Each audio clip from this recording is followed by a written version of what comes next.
Okay, second time's the charm. Since we can't download videos no more than 10 minutes, then I'm going to try to keep this at 10 minutes, and then I'll also show an application of this core concept. Getting back to geometric construction, that is what you had to know to be able then to create working drawings. We're going to talk about multi-view drawings and how to then apply the geometric construction that was in the earlier assignment of the core concept. Again, without knowing the core concept of geometric construction, we cannot perform these working drawings effectively and successfully. So we've got some learning objectives here. We're going to prepare single view and multi-view drawings, select appropriate views for presentation, and explain the difference between first and third angle projection. All of this coincides with geometric construction.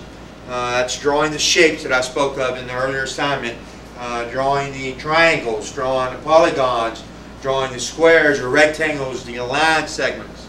Okay, and now we're putting all of this together to actually form a drawing. We need to go over a few definitions. Imaginary plane. Okay, we're going to talk about plane of projection. When something's projected, it's coming from and it's taking on the same shape, but it's going over an imaginary line.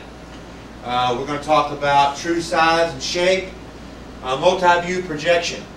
It's projected on two or more planes, and typically the planes are 90 degrees.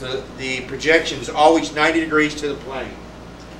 Now we're going to talk about the standard glass box theory, which is similar to a set of dice. A dice has 6 sides, so does a part. A part, if it's unfolded, has 6 sides. We have the top and the bottom, we have the left and the right, we have the front and the rear. And in order to create standard multi-view drawings, they have to hinge from the front view. Now the front view is going to be up to the drafter. It's going to be the natural view. We're going to talk more about that. So you have 6 views. You got top and bottom, left and right, front and rear, and then you unfold the box like a hinge from the front.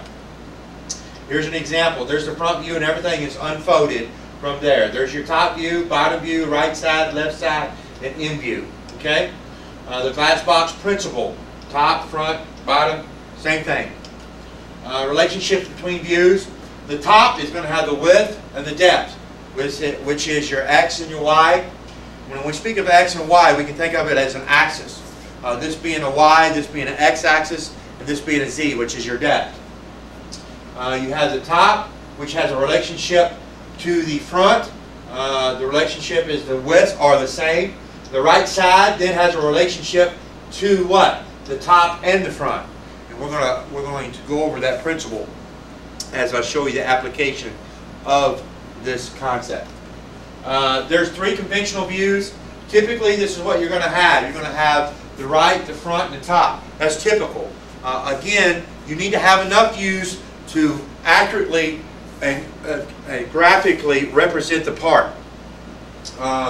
Normally, you don't need the bottom, the left, or the rear. Now we're going to talk about selecting views, which is very important. Generally, the most important origin of all other views, the front view is the most important. You want to take the front view is going to be the most natural view of the part. And then, of course, you're going to use the glass box theory. Everything hinges from there. The front view, you're going to have a collection of whatever internal features or external features. They need to be concentrated on that front view. The longest dimension, fewest hidden features. A hidden feature is something that's in behind that you can't see, that's represented by a dotted line. Other views, most contour, longest side, least hidden features, and best balance are position. Number of views. Again, generally you're going to have 3 views, but sometimes if you're doing a drawing of a washer, which is just essentially 2 circles, then all you need is the front view and the thickness. Cylinders, 2. Sheet metal, sometimes just 1. Number of views, for instance, this is the profile of that gasket. You really don't need to see, if you hinge that, you really don't need to see the right view. It's just going to show you it's 2 millimeters thick. Now we're going to talk about first and third angle projection. This is really important. We do not use first angle projection in this country. First angle projection is typically used in Europe. The glass box is in first quadrant. Okay, object is between line of sight and projection plane. This is the first angle. See how the top and the front, and then it hinges from the top rather than the front. Excuse me, it hinges. Your top is at the bottom, pardon me, and then the front is at the top. Exactly opposite from the third angle.